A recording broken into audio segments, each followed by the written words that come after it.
एकादश श्रेणीर समस्त शिक्षार्थीদের আমাদের আজকের এই ভিডিওতে আন্তরিকভাবে অভিনন্দন জানাই। তোমরা দেখছো তোমাদের প্রিয় channel your English tuition. Sublime learning এই নামটি আমরা পরিবর্তন করে ইওর ইংলিশ টিউশন নামটি আমরা রেখেছি। আমরা মূলত তোমরা জানো যে 19 সেপ্টেম্বর থেকে 19 সেপ্টেম্বর তোমাদের ইংরেজি বিষয়ের পরীক্ষা আছে, ফার্স্ট সেমিস্টারের ক্লাস 11-এর। এই বিষয়টাকে মাথায় রেখে আমরা তোমাদের জন্য বেশ কিছু গুরুত্বপূর্ণ প্রশ্ন আলোচনা করব, মানে আমরা বেশ কিছু পয়েন্ট আলোচনা করব, যে পয়েন্টগুলো তোমাকে তোমার পরীক্ষায় আসা এমসিকিউগুলো সলভ করতে সাহায্য করবে। আমি এমনভাবে এই পয়েন্টগুলোকে সাজিয়েছি যাতে এই পয়েন্টগুলো যদি তুমি 2-3 বার বা পরীক্ষাতে দেখে যাও পরীক্ষার আগে, আমি আশা করব একটা শর্ট কোশ্চেনও তোমার আটকাবে না। সাজেশান দেখো, শর্ট কোশ্চেনের জন্য কোনো সাজেশান হয় না, তাই শর্ট কোশ্চেন থেকে আমরা এইভাবে তোমাদেরকে দিচ্ছি যাতে এই কটা অংশ করে গেলেই তোমরা শর্ট কোশ্চেনগুলো প্রত্যেকটা কমন পেয়ে যাও। দেখো, প্রথমত অ্যান অ্যাস্ট্রোলজার্স ডে, এটা একটা শর্ট স্টোরি। এটা নেওয়া হয়েছে কোথা থেকে? The first chapter of Malgudi Days. আর এই যে গল্পটা সেটিং হচ্ছে আননেমড ভিলেজ ইন ইন্ডিয়ার একটা অজ্ঞাতনামা গ্রামে। পয়েন্ট অফ ভিউ, এই গল্পটার পয়েন্ট অফ ভিউ কী ছিল? থার্ড পারসন পয়েন্ট অফ ভিউতে লেখা হয়েছিল। আমরা দেখতে পাবো এই গল্পের মূল যে চরিত্র তার নাম হচ্ছে অ্যাস্ট্রোলজার। সে opens his shop punctually at midday, অর্থাৎ সে তার দোকান বসাতো প্রায় মিড ডে অর্থাৎ দুপুরবেলায়। মিড ডে বলতে টাইমটা কিন্তু আমরা 12টার সময় ধরবো। হিজ ইকুইপমেন্টস, অর্থাৎ তার যে সমস্ত উপাদানগুলো ছিল, মানে উপকরণগুলো ছিল, সেখানে কী কী ছিল? এই ডজন কাউরি সেলস। দেখো, এই প্রশ্নটা কিন্তু ভালো, ইম্পর্টেন্ট এই জায়গা থেকে, যে এই ডজন কাউরি সেল মানে 12টা মতো কাউরি সেল ছিল। তারপরে এই স্কোয়ার পিস অফ ক্লথ, মানে তার কাছে একটা বর্গাকার আকারের একটা কাপড় ছিল, উইথ অবস্কিওর মিস্টিক চার্ট, এবং সেখানে কিছু অবস্কিওর অস্পষ্ট কিছু রহস্যময় চার্ট ছিল। তার কাছে একটা নোটবুক ছিল। এ বান্ডেল অফ প্যালমাইরা রাইটিংস, অর্থাৎ তালপাতা বা যেটাকে বলে, এই টাইপের কিছু একটা তার কাছে ছিল। তাহলে এই জায়গাটা থেকে কিন্তু একটা প্রশ্ন কিন্তু ইম্পর্টেন্ট আসতে পারে। প্যালমাইরা কি? দেখো, palmyra is a type of book, এরা বিশেষ ধরনের বই, ওয়ান্স ইউজড ইন ইন্ডিয়া, যেটা ইন্ডিয়াতে ব্যবহার করা হতো অ্যাকচুয়ালি। অত বুঝে তোমার পাতার উপরে লেখা, ঠিক আছে, অন পাম লিভসে পাতার উপরে লেখা কেই বলা হতো প্যালমাইরা রাইটিং। ওকে, আচ্ছা, ঠিক এরপরে লক্ষ্য করো, আমরা দেখতে পাবো যে এই যে অ্যাস্ট্রোলজার ছিল, সেই অ্যাস্ট্রোলজারের যে ফোরহেড, কপালে একটা ব্রাইটলি পেইন্টেড বলতে পারো, অ্যাডর্ন বলতে পারো, রেসপ্লেন্ডেন্ট বলতে পারো, অর্থাৎ তার কপালে আঁকা ছিল কি না, তো স্যাক্রেড অ্যাশ অ্যান্ড ভার্মিলিয়ন, অর্থাৎ কপালে একটা বিশেষ তোমার চিহ্ন এঁকে রাখা ছিল। যেমন আমরা দেখি যে কোনো অ্যাস্ট্রোলজারের কপালে দুটো হয়তো সাদা কালারের দাগ, সেই সঙ্গে হয়তো লাল মিক্সচার করা আছে, ওই রকম কিছু একটা ছিল। তোমরা ইতিমধ্যে গল্পটা পড়েছো এবং আমি তোমাদেরকে ছবিটাও কিন্তু দেখিয়েছি। আজকে জাস্ট প্রশ্নগুলো আমি ডিসকাশন করার চেষ্টা করছি। তাহলে এই জায়গাটাও কিন্তু একটা গুরুত্বপূর্ণ প্রশ্ন। There was a sharp abnormal gleam or sparkle in his eyes which attract the people, তার চোখে এমন একটা চাহনি ছিল, এমন একটা অ্যাবনর্মাল দৃষ্টি ছিল যেটা অন্য পিপলদেরকে অ্যাট্রাক্ট করে। এরপরে his simple clients regarded this gleam as prophetic light and felt comforted at this. আর এই বিষয়টা কিন্তু তার যে সরল সাদা ক্লায়েন্টগুলো ছিল, মক্কেলগুলো ছিল, তাদেরকে খুব আকর্ষিত করতো। এই যারা তোমার দেখে নেবে, his eyes are position between his painted forehead and dark whiskers which stream down his cheek. তাহলে এই লাইনটাও কিন্তু 7 নম্বর পয়েন্টটাও কিন্তু গুরুত্বপূর্ণ একটা পয়েন্ট। তারপর দেখো, দেয়ার ওয়াজ এ স্যাফরন কালার্ড টারবান, তাহলে কী কালারের টারবান ছিল? স্যাফরন কালারের টারবান ছিল। অ্যারাউন্ড হিজ হেড, তার মাথার চারপাশে পাগড়ি ছিল কী কালারের? স্যাফরন কালারের। ইম্পর্টেন্ট একটা প্রশ্ন। So customers are attracted to him as bees attracted to cosmos or dahlia stalks, অর্থাৎ ডালিয়া বা তোমার যে কসমো যে ফুলগুলো হয়, সেই ফুলগুলোর প্রতি যেভাবে তোমার একটা মৌমাছি আকৃষ্ট হয়, একটা অ্যাস্ট্রোলজারের মাথায় যে পাগড়িটা ছিল স্যাফরন কালারের গেরুয়া রঙের, সেটা দেখে কিন্তু অন্যান্য সেটা দেখে বিভিন্ন কাস্টমারেরা আকৃষ্ট হতো। His colour scheme never fails to attract the customer. এই কালারটা কখনোই তোমার যে সমস্ত কাস্টমারগুলো ছিল সেই সমস্ত কাস্টমারকে কখনোই এই কালার স্কিম অর্থাৎ এই কালার কিন্তু ফেল করতো না। দেখো এই জায়গাগুলো একটু পড়ে রাখবে, তোমরা ডিটেলস আমি বুঝিয়ে দিয়েছি। তারপরে হি ইউজ টু শিট, সে বসতো কোথায়। দেখো এই 9 নম্বর লাইনটা খুবই ইম্পর্ট্যান্ট একটা point. He used to sit for his business, তার বিজনেসের জন্য বসতো under the shadow of a tamarind tree, tamarind অর্থাৎ গাছে বসতো। Which is beside a narrow path, যেটা ছিল যেটা তোমার একটা ন্যারো অর্থাৎ সংকীর্ণ পাথ অর্থাৎ রাস্তা, সেই রাস্তার পাশে ছিল। The path runs through the town hall park, আর এই রাস্তাটা চলে যাচ্ছিল কোথায়, টাউন হল পার্কের দিকে। তাহলে এই যে 9টা পয়েন্ট বললাম, খুবই গুরুত্বপূর্ণ পয়েন্ট। তুমি দেখবে এই 9টা পয়েন্ট থেকে একটা প্রশ্ন তুমি শিওর পাবে। এরপরে চলে এসো বাকি পয়েন্টগুলোর মধ্যে। Variety of trades and occupations like, ওই যেখানে অ্যাস্ট্রোলজার বসতো সেখানে আরও বিভিন্ন ধরনের অকুপেশনের মানুষ বসতো। Medicine seller of stolen hardware and junk, magicians, auctioneer of cheap clothes and groundnut seller, এগুলো কিন্তু বসতো।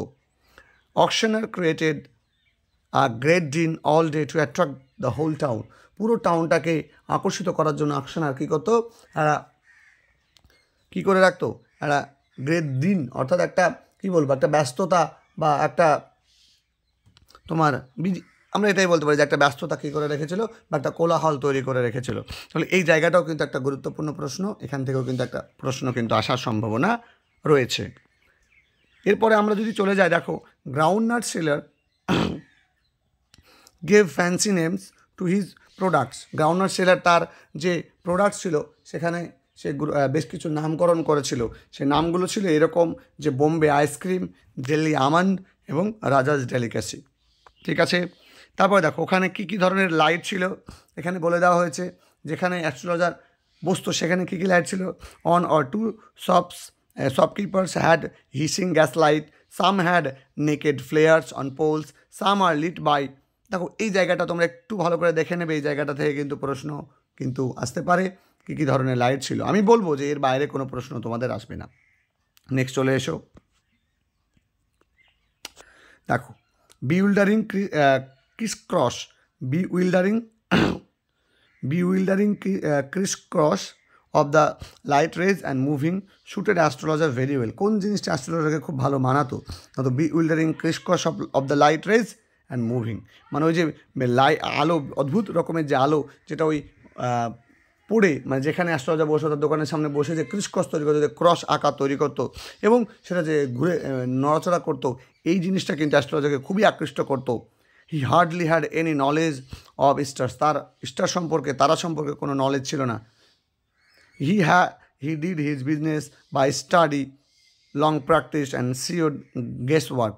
তাহলে সে এই যে তার ব্যবসাটা চালাতো সেটা কী করে চালাতো, স্টাডি অফ সাইকোলজি, মানুষের সাইকোলজিকে স্টাডি করার মাধ্যমে, লং প্র্যাকটিস, দীর্ঘ অনুশীলনের মধ্যে দিয়ে, এবং বিচক্ষণ যে গেস ওয়ার্ক, আন্দাজ, সেইটার মধ্যে দিয়ে সে কিন্তু তার ব্যবসাকে পরিচালিত করতো। তাহলে এই 15 নম্বর পয়েন্টটা খুব গুরুত্বপূর্ণ, তোমরা একটু দেখে যাবে।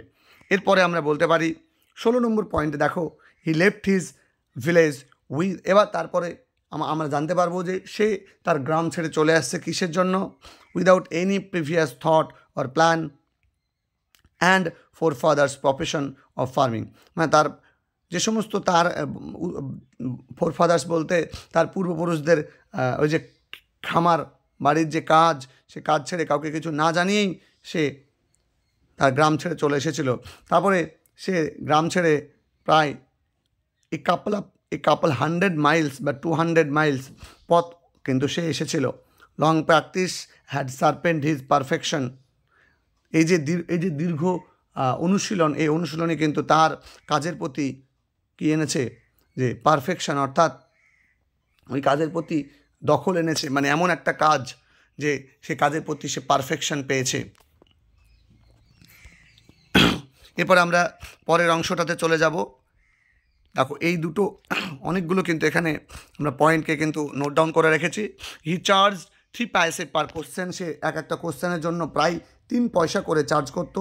খুব গুরুত্বপূর্ণ একটা line. He never opened his mouth till 10 minutes, say 10 minute পর্যন্ত তার মুখটা খুলতো না। Gathered necessary information about them, এবং তাদের কাছে যতক্ষণ না পর্যন্ত প্রয়োজনীয় তথ্য সংগ্রহ করা হচ্ছে ততক্ষণ পর্যন্ত সে কিন্তু মুখ খুলতো না। He started conversation after gazing at the palm of the client, অর্থাৎ ক্লায়েন্টের যে হাতের তালু, সে হাতের তালুর দিকে এক দৃষ্টিতে চেয়ে কিছুক্ষণ চেয়ে থাকার পর তবেই কথোপকথন শুরু করতো। তাহলে এখান থেকে কিন্তু 18 নম্বর থেকে বলে দিলাম কোন জায়গাটা গুরুত্বপূর্ণ। On evening when the nut vendor blew out his flare, যখন সে তার এই যে আগুনটা নিভিয়ে দিয়েছিল, the astrologer also got a signal to bundle up, তখন অ্যাস্ট্রোলজারও কিন্তু তার দোকান গুটিয়ে নেওয়ার জন্য একটা সিগন্যাল সে পেয়ে যেত।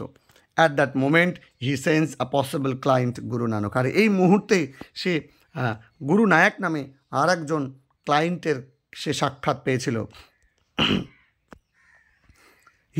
আর ওই গুরুনায়ক কী করেছিল, এই যে অ্যাস্ট্রোলজার, এই অ্যাস্ট্রোলজারের কাজের প্রতি, স্কিলের প্রতি সে কী করেছিল, সে সন্দেহভাজন দৃষ্টি দিয়েছিল। সে চ্যালেঞ্জ করেছিল তাকে, যে একা না ছুড়ে দিয়ে তাকে চ্যালেঞ্জ করেছিল অ্যাস্ট্রোলজারকে, যে বলেছিল যদি তুমি আমারকে সন্তুষ্টজনক উত্তর দিতে না পারো তাহলে তোমাকে কিন্তু ওই টাকাটা আমাকে ইন্টারেস্টের সহিত ফেরত দিতে হবে। The astrologer muttered words for casting a spell, কিছু কয়েকটা মন্ত্র উচ্চারণ করলো, তাকে বিড়বিড় করে কিছু একটা উচ্চারণ করলো। গুরুনায়ক লাইটেড এ সিগারেট, দেখো এই জায়গাটা কিন্তু গুরুত্বপূর্ণ, 22 নম্বর পয়েন্টটা। এই তারপরে এই চ্যালেঞ্জটা ছোড়ার পরে গুরুনায়ক কিন্তু সিগারেট জ্বালিয়েছিল, চেরট যেটাকে বলছে, সিগারেট জ্বালিয়েছিল। অ্যান্ড স্যাট রুথলেসলি, এবং একটু দ্রুততার সহিত বসে পড়েছিল। Feeling uncomfortable, the astrologer told him to take আনাব্যাক, তারপরে আনকমফর্টেবল ফিল করার পরে এই ঘটনা দেখে অ্যাস্ট্রোলজার কমফর্টেবল ফিল করেছিল এবং তোমার গুরুনায়ককে 1 আনা পয়সা ফেরত দিতে চেয়েছিল, কিন্তু গুরুনায়ক সেটাকে নিতে চাইবে না, সেটাকে অস্বীকার করবে। He held his wrist of astrologer and told that he could not get out of it, তারপরে অ্যাস্ট্রোলজারের হাতটা, কবজিটা সে চেপে ধরেছিল এবং তাকে বলেছিল তুমি এখান থেকে কোথাও বেরোতে পারবে না, যেহেতু তাকে টাকাটা ফেরত দিতে চেয়েছিল। The astrologer accepted the condition, তারপরে তাদের মধ্যে বেশ কিছুক্ষণ কথোপকথন চলে, তর্কাতর্কি চলে, এবং অবশেষে অ্যাস্ট্রোলজার 5 টাকা ডিমান্ড করে, কিন্তু গুরুনায়ক তাকে মাত্র 8 আনা দিতে চায়। অবশেষে কী হয়, Gurunayak demanded double if his answers were proved wrong, এবং সে তাকে 8 আনা দিতে চায়, এবং যদি সে তাকে সঠিক উত্তর দিতে না পারে বা তার উত্তর যদি ভুল প্রমাণিত হয় তাহলে তাকে ডবল দিতে হবে, অর্থাৎ 16 আনা তাকে ফেরত দিতে হবে, এমনটা কিন্তু জানিয়েছিল। Astrologer saw the face of the man by the match light, এই যে ম্যাচের আলোতে অ্যাস্ট্রোলজার কিন্তু গুরুনায়কের মুখটা দেখেছিল। অ্যান্ড রিকগনাইজ দ্য স্ট্রেঞ্জার, এবং স্ট্রেঞ্জারকে চিনতে পেরেছিল। And ask the stranger to come back the next day, এবং চিনতে পারার জন্য, যেহেতু গুরুনায়ককে সে চিনতে পেরেছিল যে পূর্বে গুরুনায়ককে সে মার্ডার করার চেষ্টা করেছিল, আর যেহেতু সে চিনতে পেরেছে তাই তাকে বলেছে আজকে না এসে তাকে আগামী দিন আসার জন্য অনুরোধ করে। কিন্তু অ্যাস্ট্রোলজার এই উপদেশটা কিন্তু গুরুনায়ক মানবে না। তারপরে তাদের মধ্যে আরও কথোপকথন চলবে এবং অ্যাস্ট্রোলজার অবশেষে 1 টাকা দাবি করবে, তারপরে সে তার মুখ খুলবে। 1 টাকা দাবি করেছিল মুখ খোলার জন্য। He started telling about the incident of the strangers past life, তারপরে যখন রাজি হয়ে যায় গুরুনায়ক, তখন অ্যাস্ট্রোলজার তার পূর্ব জীবনের গল্পগুলো সে বলতে শুরু করে, এক এক করে ইনসিডেন্টগুলো বলতে শুরু করে। যেহেতু সেই তাকে মার্ডার করার চেষ্টা করেছিল, তার জীবনের সঙ্গে ব্যক্তিগত একটা রিলেশন থাকায় সে কিন্তু গুরুনায়ক সম্পর্কে বেশ কিছু তথ্য প্রদান করতে পেরেছিল। আর এই তথ্য প্রদান করার মাধ্যমে কিন্তু তার এই যে চ্যালেঞ্জে সে কিন্তু জয়লাভ করে এবং গুরুনায়ক কিন্তু পরাজিত হয়। সে তাকে জানায় যে stabbed in chest by a knife, কেউ যেন তাকে বুকে ছোড়ার আঘাত করে, অ্যান্ড লেফট ফর ডেড, এবং তাকে মারার জন্য ছেড়ে দেয়। He then informed that he was pushed into a well nearby in the field, ঠিক তারপরে তাকে একটা পার্শ্ববর্তী একটা কুয়োতে তাকে ফেলে দেওয়া হয়। The man bares his chest to show the scar. তারপরে ওই লোকটা ওই যে দাগটা তাকে দেখানোর জন্য, অ্যাস্ট্রোলজারকে দেখানোর জন্য মানে বুকটা তাকে বুকটা খালি করে দেয়। আর ঠিক তারপরে এই passers boy saved the stranger. তারপরে সে জানায় যে একটা পাসার বাই তাকে একটা মানে পাশ কাটিয়ে চলে যাচ্ছিলো, মানে ওই কুয়ো পাশ দিয়ে যে লোকটা যাচ্ছিল, কোনো একজন স্ট্রেঞ্জার বা কোনো একজন পাসার বাই, সে তাকে বাঁচায়। The man asked when he would find his assaulter. এবার কিন্তু গুরুনায়ক অ্যাস্ট্রোলজারকে জিজ্ঞাসা করে যে সে তার খুনিকে কবে পাবে। একথা বলাই অ্যাস্ট্রোলজার তাকে বলে, the astrologer replied that his enemy died 4 months ago। তার যে এনিমি, তার যে শত্রু, সে আজ থেকে 4 months ago 4 মাস আগে মারা গিয়েছে। এই পয়েন্টটা কিন্তু গুরুত্ব দিয়ে দেখবে। In far of the town, দূরে শহরে, ক্রাস্ট আন্ডার এ লরি, মানে লরির তলায় চাপা পড়ে মারা গিয়েছে। তারপরে he called him by his name, তারপরে সে তাকে তার নাম ধরে ডাকে গুরুনায়ক বলে। And the man was astonish, এবং গুরুনায়ক অবাক হয়ে ওঠে। He advise him to take, এখানে টেক হতো take next train and be gone and not travel southward again.